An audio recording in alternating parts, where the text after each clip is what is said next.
আজ আমি ঘর থেকে না বের হই হয়তো বিরাট একটা ব্যাপার মিস করে যেত। আসলে সৃষ্টিকর্তা যে একটা মানুষকে এতটাও সম্মানিত করতে পারে সেটাই গুণী মহিলার জানাজায় না আসলে হয়তো বুঝতেই পারতাম। ইতিহাসের সাক্ষী হয়ে থাকার জন্য আমিও আজ চলে শত বাধা উপেক্ষা করে মাকে না জানিয়ে চলে এসেছি। আমার আরো একটা মাকে জানাজা পড়ে শেষ বিদায় দেওয়া। আসলে এমন একটা দিন কি ঘরে বসে থাকা যায় যেখানে বাংলাদেশের প্রতিটি জেলা থেকে সকল মানুষ ছুটে এসে, তাও আবার সবাই পিঁপড়ার মতো দল ভেদে ছুটে চলে আসে। আমার মনে হয় এটা ইতিহাসের শ্রেষ্ঠতম একটা দিন যা প্রতিটা বাঙালির হৃদয়ে স্বর্ণাক্ষরে লিখা থাকে। কারণ এই বাংলার মাটিতে এর আগে কখনো কারো জানাজাতে এত মানুষের ঢল না যেটা আজ দেশনেত্রী বেগম খালেদা জিয়ার জানাজাতে দেখ। ভাই একটা মানুষ কতটা ভাগ্যবতী না হয় তার শেষ বিদায়টা এতটাও সুন্দর হতে পারে। সত্যি বলতে সম্মান জিনিসটা আসলে টাকা বা ক্ষমতা দিয়ে হয় না। আর এটার একমাত্র দৃষ্টান্ত হলো আজকে তার জানাজার নামাজের অনুষ্ঠান। সত্যি বলতে গুণীজনদের সম্মান করতে না আমারও বেশ ভালো। ছোট থেকে ওনার সুনাম সবার মুখে মুখে শুনতাম, আর এখন উনি দুনিয়া ছেড়ে চলে গিয়ে এটা প্রমাণ করে দেন ওনার ব্যাপারে আজ অব্দি যা যা ভালো কথা শুনেছি তার সবকটাই পানির মতো পরিষ্কার। আর হয়তো কখনো তাকে বাংলার মাটিতে দেখা যাবে, তবে ওনার কর্ম আর ব্যবহারের জন্য উনি হয়তো আজীবন বেঁচে থাকবে বাঙালির। উনি এমন একটা মানুষ ওনার প্রতি বাঙালি আজীবন শ্রদ্ধাশীল থাকে, কারণ নিরপেক্ষ রাজনীতিতে তার ভূমিকা অসামান্য। গত 2 দিন ধরে ওনার জন্য আমার ভীষণ খারাপ লাগছে, তাই আজকে আর থাকতেই পারিনি, কাউকে কিছু না জানিয়ে চলে এসেছি। আমরা কয়েকজন বন্ধুরা মিলে জাস্ট ট্রেনে করে নরসিংদী থেকে ঢাকায় খুবই ভোরবেলা চলে আসছি আমরা। আর এখনই মানুষের এই অবস্থা,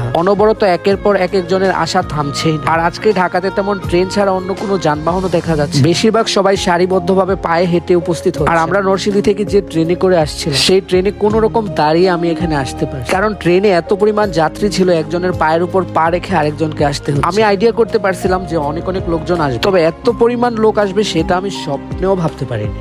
যেখানে ওনার জানাজা নামাজ 2টার সময় অনুষ্ঠিত হওয়ার কথা সেখানে 3টার পরে জানাজা হয়েছে। সে সকালবেলা আমরা এখানে এসে পৌঁছেছি, দাঁড়িয়ে থাকতে থাকতে আমার পা ব্যথা করছিল, তবুও মানুষের আশাই শেষ হচ্ছে না। তাদের জন্য অপেক্ষা করতে করতেই জানাজা নামাজটা এতটা লেট। আমরা যেহেতু ভোরবেলা এখানে আসছি তো সকালে কারোই কিছু খাওয়া হয়নি, তার মধ্যে সামনে ঝালমুড়ি পেয়ে 20 টাকার খেয়ে নিয়েছিলাম। ভাবছিলাম ওনাকে মাটি দেওয়ার আগ পর্যন্ত কিছুই খাবো না, তবে ক্ষুধার জন্য একটু খেয়ে নিতে হলো আর কি। আর আমি একটু অসুস্থ হয়ে পড়ছিলাম, শুধু আমি না অনেক অনেক লোকজনই অসুস্থ হয়ে পড়ছে। যাই হোক, অনেক অপেক্ষার পর জানাজা নামাজ অনুষ্ঠিত হতে যায়। সব মুসল্লিরা মিলে আমরা সবাই একসাথে জানাজা পড়ি। সংসদ ভবনের পাশে আমরা একটা ফাঁকা মাঠ পেয়েছিলাম, এত ভিড় এড়াতে আমরা এই মাঠের মধ্যেই জানাজা নামাজ পড়িনি। এরপর ওনাকে রাষ্ট্রীয় মর্যাদা দিয়ে দাফন করা হয়। আর এত সুন্দর রাষ্ট্রীয় মর্যাদা বাংলাদেশে আমার মনে হয় এর আগে কখনো কেউ পায়নি। ওনার এইভাবে চলে যাওয়াটা হয়তো তার দলের জন্য একটা বিরাট সংকট, তবে তার শেষ বিদায়টা এত সুন্দর ছিল সেটা আমার মনে হয় না আগামী 50 বছরেও কেউ রেকর্ড ভাঙতে পারে। যাই হোক, সবকিছু শেষ করে আমরা জাহাঙ্গীর গেটের পাশেই ক্যাপ্টেনই চলে। কেউই সারাদিন কিছু খায়নি, তো আমরা এখান থেকে একটু খাওয়া দাওয়া করি। আর একটু একটু করে রাস্তাঘাট ফাঁকা হচ্ছে, জানি না বাড়ি যাওয়ার জন্য গাড়ি পাবো কিনা, হয়তো অনেক রাত হয়ে যাবে। এদিকে মা অনেক টেনশন করছিল,